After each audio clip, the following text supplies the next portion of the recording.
y축 대칭성을 이용하면 이렇게 되죠. 그럼 0부터 1.5까지는 0.433이고 그리고 얘는 0.4772일 거 아니에요. 아시죠? 그래서 0.9104 이렇게 됩니다.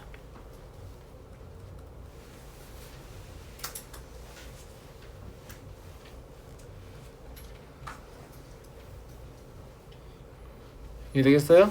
별것도 아니죠? 표에 다 나와 있으니 표 나온 대로 하면 돼요. 자, 그러면 59보다 작거나 같다는 표준화를 시키면 59에서 평균 빼면 얼마예요? 마일. 그럼 얘는 마이너스 0.5 이렇게 되겠죠? 그죠? 네. 그럼 얘는 뭐라고 써도 되겠냐면 저 그림 잘 봐. 이 그림을 떠올려봐. 0.5 위치를 생각해보라고. 0.5 마이너스 P 0 Z 0.5 이래도 되겠니? 자, 이 그림에다 다시 보여줄게. 무슨 짓을 한 거냐면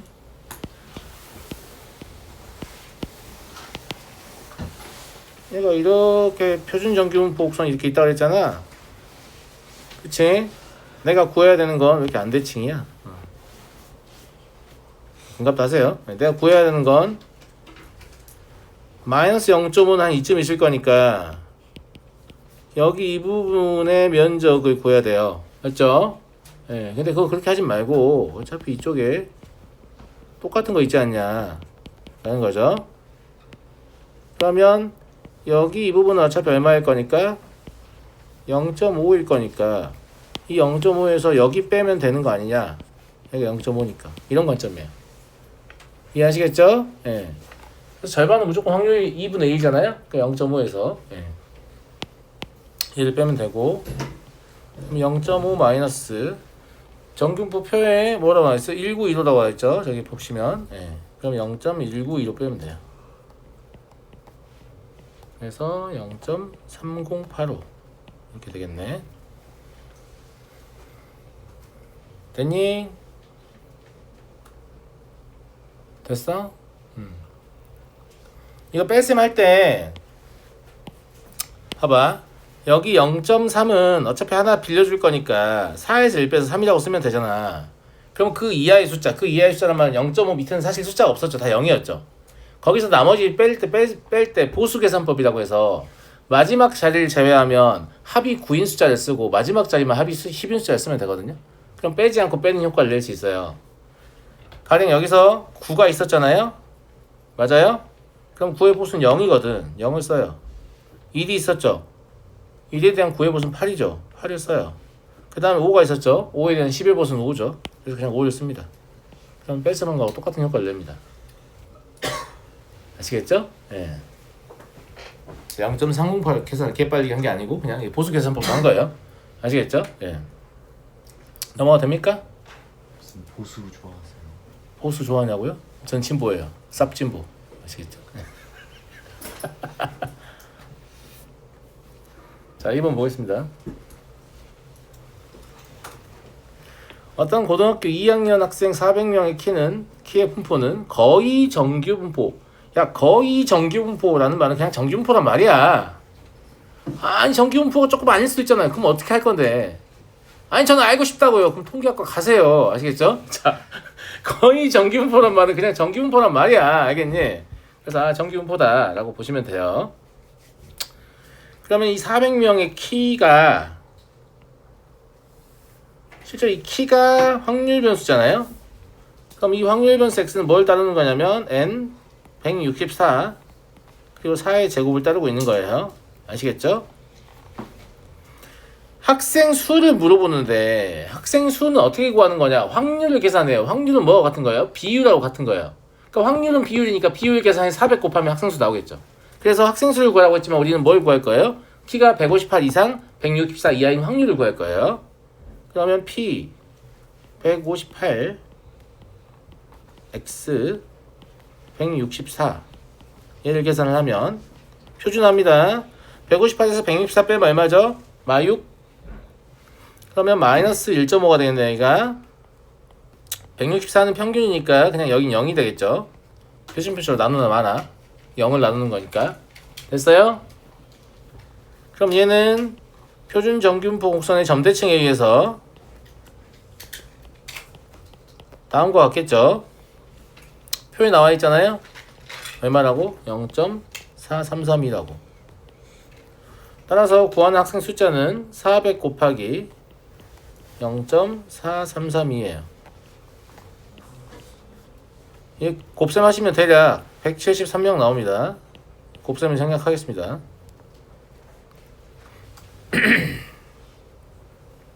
밑에도 마찬가지죠. 158 이하 또는 166 이상이라고 했잖아요. 그러면 158 이하. 어차피 158 이하, 166 이상은 서로 배반 사건이거든요. 그냥 더하면 돼요. 또는이지만. 그럼 표준화하시면 얼마죠? 얼마?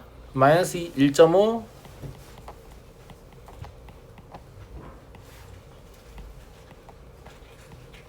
그 다음에 166이니까 0.5 나온 것 같겠네.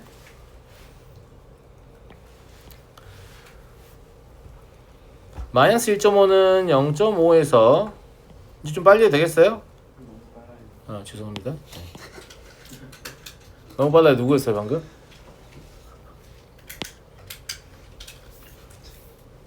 여기 지우고 올게.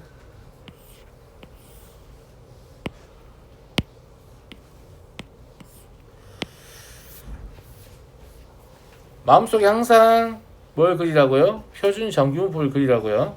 알겠죠? 여기 y축이 있으니까 마이너스 1.5가 여기 있다고 해봐요. 어차피 이거 y축 우측밖에 안 나와 있단 말이야. 그러면 y축 우측 옮겨야 되니까 1.5 여기 있을 거 아니야. 니네가 원래 구하려던 건 여기야. 그럼 여기를 구하면 될 거 아니냐고. 그러면 0.5에서 여기 빼면 될 거 아니냐고. 무슨 말인지 알겠죠? 그래서 0.5에서 P 0 Z 1.5 1 빼요. 더하기 마찬가지죠. 똑같은 요령을 하면 0.5에서 P 0 Z 0.5 이렇게 하는 거죠.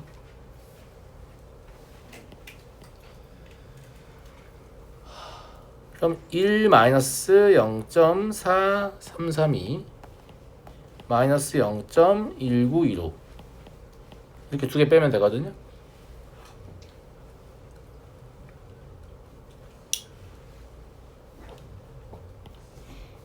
그럼 이래서 얼마 빼야 되니? 7 4 2 6 이러면 돼요?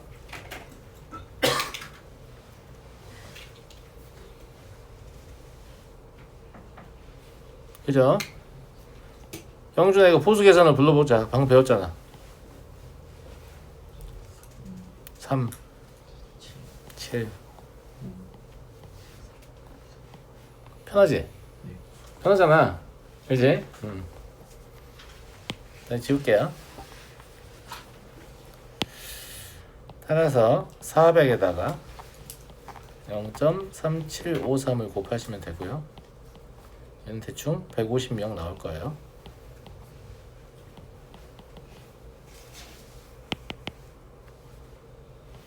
대략을 물어보면 기본적으로 반올림 하시면 됩니다. 알겠죠? 네.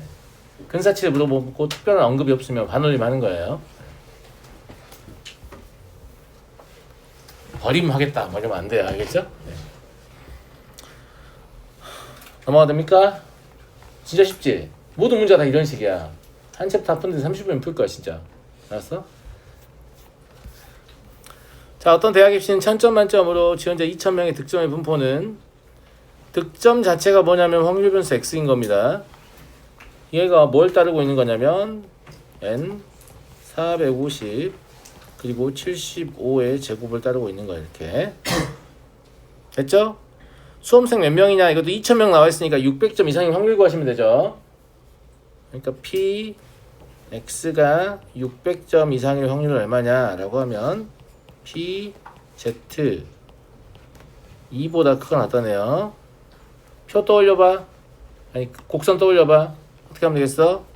0.5에서 p 0 z 2 하면 되겠네. 그럼 0.5 마이너스 0.48이니까 0.02죠. 따라서 2000명 곱하기 0.02 하시면 40명이다. 라는 걸 할 수 있죠.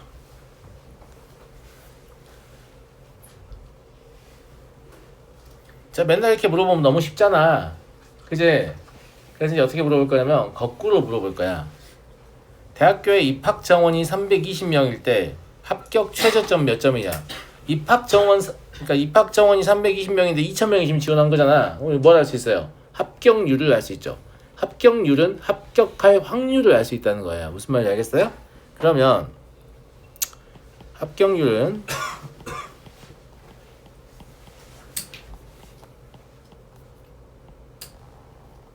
2000분의 320 이렇게 될 거 아니에요? 맞아요? 그럼 0.16이잖아요. 합격 최저점이 얼마인지 모르겠으니까 이걸 K라고 해볼게요.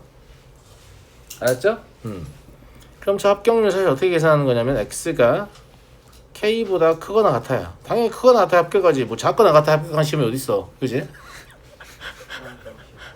어? 그러면 Z 하고 이 K는 뭘 하게 되냐면 K에서 평균이 450을 빼고 표준 편차는 75로 나누게 돼요. 이랬을 때 이게 뭐 해야 된다? 0.16이라는 거지. 자, 인생 단순하게 살면 안 돼요. 선생님 저기 0.16이 없는데요? 그게 아니고 0.16은 뭐예요? 0.5 마이너스 0.34잖아요. 0.34 이걸 보고 하는 거란 말이지. 이해하겠니? 예. 그러니까 이 0.34 때문에 얘가 얼마여야 되냐면 표준화했을 때 1이어야 되는 거죠. 이해하시겠죠? 그러면 K는 얼마가 되겠냐면 75 더하기 450이에요. 그래서 525점이다 라는 걸 알 수 있죠. 근데 이 문제도 이제 처음 배우니까 이런 식으로 제가 푸는 건데 원래 이런 식으로 풀지 않습니다. 그럼 원래 어떤 식으로 푸냐 보여줄게요. 원래 어떻게 푸냐? 0.16이지. 0.16의 친구를 다 찾아봐 해서 0.34가 친구잖아. 맞아 안 맞아? 맞지? 여기 있었네. 요거 1이지. 1을 가지고 뭐하냐? 역표준화합니다. 표준화는 평균 빼고 평균 편차를 나눴잖아요. 그럼 이 1에다가 표준 편차를 곱하고 평균 더해요. 그럼 답이에요. 아시겠죠?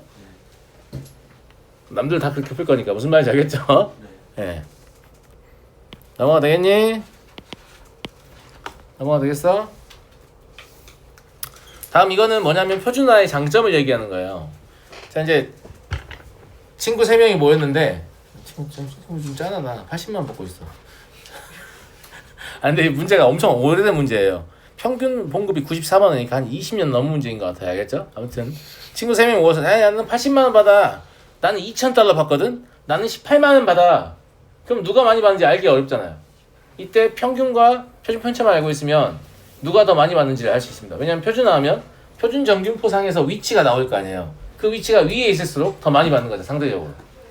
무슨 말인지 알겠죠? 그러니까 서로 다른 집단 간을 비교할 수 있게 해줘요. 표준화는. 이 확률 계산하는 것뿐만이 아니고. 그래서 세 사람을 각각 A, B, C라고 할게요. 한국, 미국, 일본 신입사원을 A, B, C라고 합시다. 자 그러면 ZA 한국놈의 급여를 표준화를 한번 해보자. 자 한국놈의 급여를 표준화를 하면 94만원을 받는다고 했잖아요. 그럼 94만원에서 평균이 80만원을 빼요. 그리고 얘를 표준 편차인 10으로 나눕니다. 그럼 얼마죠? 5분의 7인가? 그죠? 이번에는 미국에서 돈 받는 애를 표준을 해보자. 미국은 2250달러 받는다고 했거든. 2250달러에서 평균이 2000달러를 뺍니다. 그다음에 표준 편차 얼마였어요? 300달러였죠. 300으로 나눕니다. 그럼 얘는 6분의 5잖아요. 벌써 이 새끼가 거지라는 거 알겠죠? 일이 안 된단 말이야. 얘는 쟤는 일을 넘었잖아요. 알겠죠? 예. 아, 상대적 빈곤이요. 진짜 거지라는 뜻이 아니에요. 예. 자, 세 번째.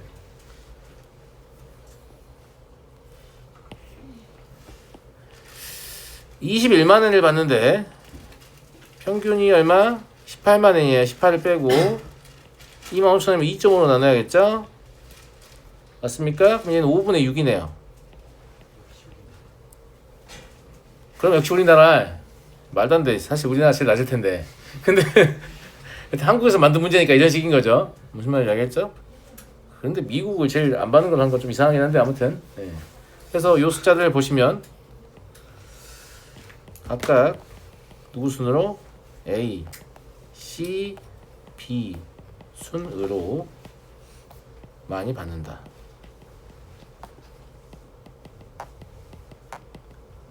라는 걸 알 수 있죠.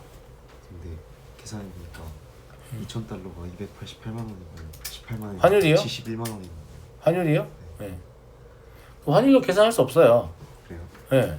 왜냐면 내가 급여를 많이 받느냐 이거는 상대적인 거거든. 예를 들어서 네가 한 달에 급여가 1억이야. 만족스러워?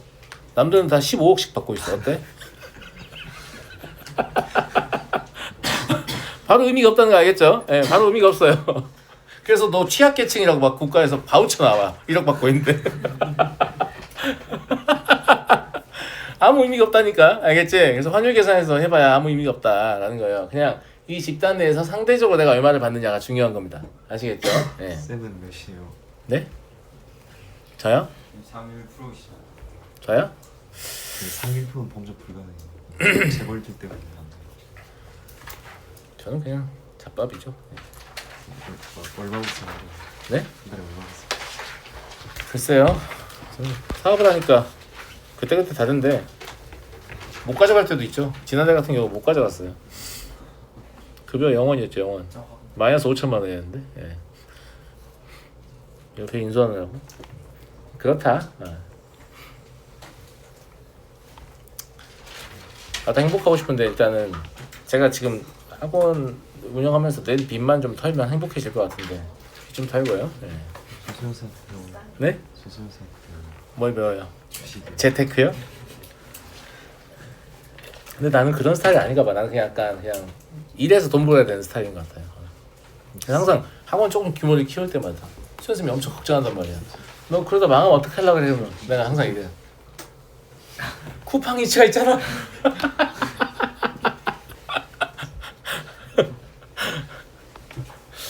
자, 보겠습니다. 하나의 주사위를 n회 던질 때 2대 눈이 x에 나올 확률 px를 이게 잘 봐요. 그러니까 시행 횟수가 10회일 때랑 30회일 때랑 50회일 때인데 봐봐. 이거 시행 횟수고 2대 눈이 x회니까 사실 무슨 분포예요? 키워드가 횟수잖아. 무슨 분포예요? 이항 분포요. 이항 정리, 독립시행 확률, 이항 분포 세 가지는 족보가 같다 그랬어요. 알겠죠? 그 다음에 독립시행 확률이라는 것은 이항 분포의 확률 질량 함수라고 했어요. 그럼 독립시행 확률 정체는 뭐냐? 동일한 시행을 독립적으로 n회 반복할 때 특정한 사건이 몇 회 발생하느냐. 그걸 아는 확률이 독립시행 확률이었잖아요. 그래서 키워드가 뭐였어요? 횟수였습니다. 횟수. 지금 키워드가 횟수인데 그럼 이항 분포잖아요. 그쵸? 근데 이 이항 분포에서 시행 횟수를 점점 크게 하니까 이게 지금 확률 질량 함수를 표현하는 거거든. 확률 질량 함수의 모양이 점점 뭘 따라가고 있니? 정규 분포를 따라가고 있다는 게 확인되죠.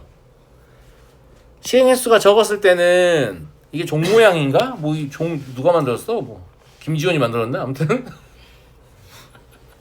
유치원에서 오물락조물락 하면서 만든 종인가? 뭐 이런 느낌이잖아요. 예. 근데 한 50회 정도 되니까 진짜 약간 종 모양의 곡선에 가까워지죠. 그러니까 이게 지금 시사하고자 하는 바는 뭐냐라고 하면 이항 분포에서 시행 횟수 n이 충분히 크면 이것을 뭘로 생각할 수 있다? 정규 분포로 생각할 수 있다는 겁니다. 아시겠죠? 그래서 n이 충분히 클 때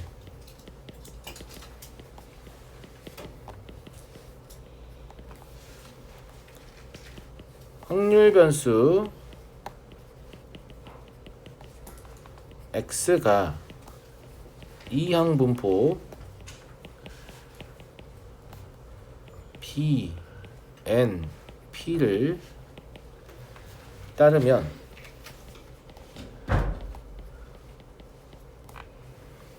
x는 근사적으로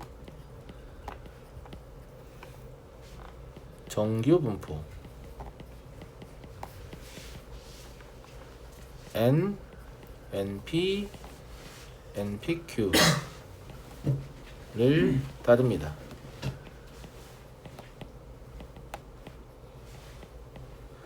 그러니까 이항 분포의 평균을 그대로 쓴 거고 이항 분포의 분산을 그대로 쓴 거예요.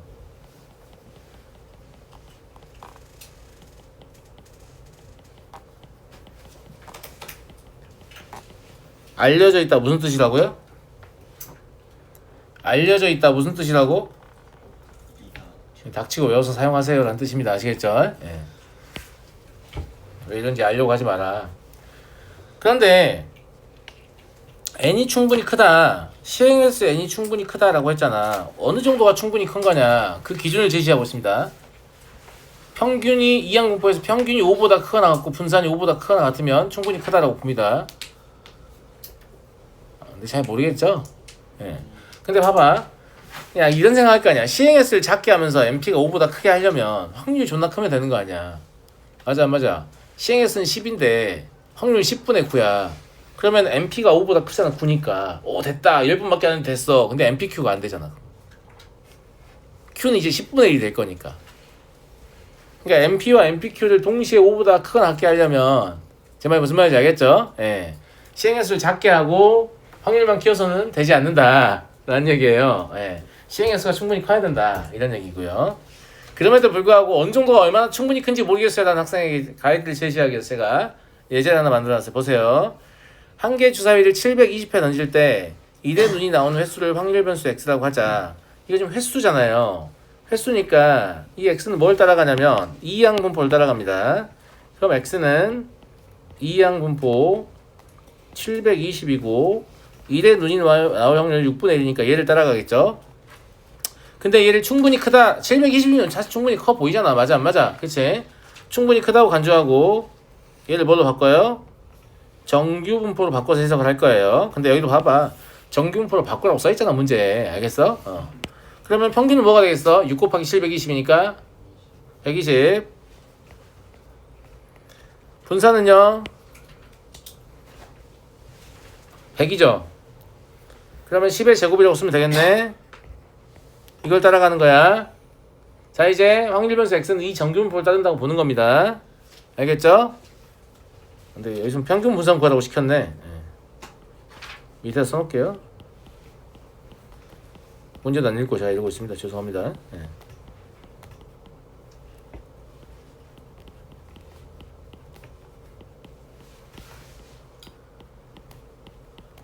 원래 이 문제 답은 이거겠죠? 그죠? 예. 저게 이제 저런 정규분포를 따라간다고 보면 되니까 정규분포를 기준으로 표준화를 시도하면 0 Z 1입니다. 저기 표 나와 있으니까 좀 빠르게 가도 되죠?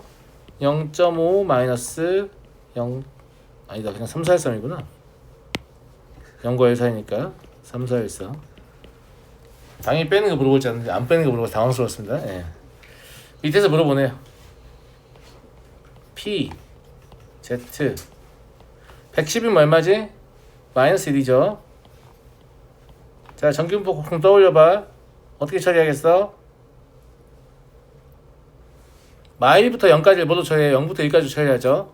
그럼 0.5 더하기 P 0 Z 1 하시면 됩니다. 0.3413 더하면 되니까 0.8413 되겠네요. 이해되시죠? 자 근데 나는 이거 충분히 크다고 생각 안 한다 이런 학생을 위해서 충분히 크지 않으면 이렇게 풀어보면 됩니다.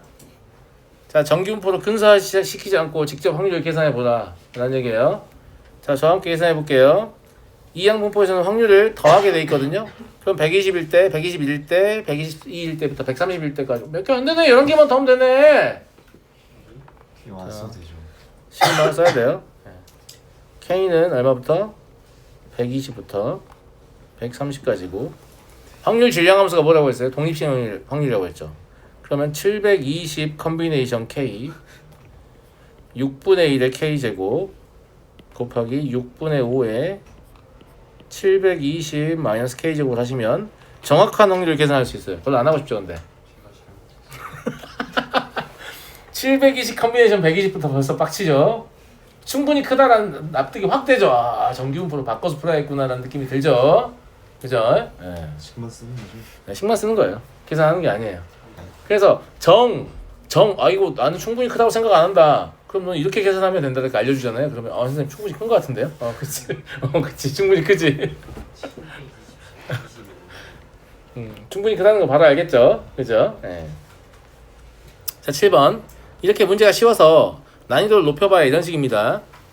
어느 공장에서 생산되는 그러니까 난이도를 높이면 뭐냐면 이항분포를 정규분포로 바꿀 수 있잖아. 그래서 이항분포를 정규분포로 바꾸는 과정을 물어보는 경우가 대부분이에요. 제품의 무게 봐봐. 제품의 무게 항상 내가 확률 변수가 무엇인지를 찾는 게 제일 중요하다고 했어 문제 풀 때. 그럼 이 x가 뭘 따르는 거냐면 30 5의 제곱 이걸 따라갑니다. 40 이상인 것을 불량품으로 판정한다고 했죠. 그러면 불량품일 확률을 구하는 거예요. 불량품 1 확률은 P X가 40 이상이면 불량품입니다. 표준합니다. 그럼 Z 얼마? 2 이상이면 불량품이죠. 이거 정기분포 곡선 떠올려봐. 어떻게 처리하겠어? 0.5에서 P 0 Z 2 이렇게 처리하겠지. 그럼 0.5 마이너스 0.48이니까 0.02예요. 이게 불량품 확률입니다. 그 다음 잘 보세요. 두 번째 불량품의 개수를 다시 확률 변수로 잡아야 합니다. 확률 변수 두 개 등장하죠. 그죠? 그럼 이때 y는 뭘 따라가겠냐면 2500개를 이미 추출하고 불량품의 개수니까 불량품의 개수라는 것은 불량이라는 사건이 발생하는 횟수예요. 이거 이항분포네. 그럼 얘는 B 2500 하고 방금 확률 얼마였어요? 0.0이었죠. 이걸 따라갑니다. 자, n이 2500이면 충분히 크잖아. 충분히 커 안 커? 충분히 크지? 그럼 얘를 뭘 따라간다고 보는 거예요? n 2500에 0.02 곱하면 얼마냐? 50 50에 0.98 곱하면 얼마냐? 7의 제곱 49 그죠? 문제 만드는 사람들 이렇게 이쁜 숫자를 주니까 이상한 숫자 나오면 본인이 계산 잘못한 거예요. 알겠죠? 네. 그러면 뭐라고 했냐면 불량품의 개수가 57개일 확률이니까 이 y가 57 이상인 확률을 근사화된 정규분포로 계산하는 얘기죠. 표준 정규분포로 바꾸면 1보다 크거나 같다입니다. 그럼 얘도 0.5에서 P 0 Z 1 이렇게 하겠죠. 그러니까 0.5 마이너스 0.34니까 답은 0.16이 되겠다. 별로 안 어렵죠? 이게 어려운 문제의 수준입니다. 별로 안 어렵죠? 이렇게 해서 연속 확률 변수의 내용까지 다 마쳤고요. 우리한테 남은 것은 이제 마지막 단원인 통계적 추정밖에 없어요. 목요일날 통계적 추정할 거고요.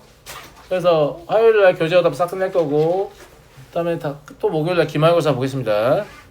알겠죠? 다음 주요. 네.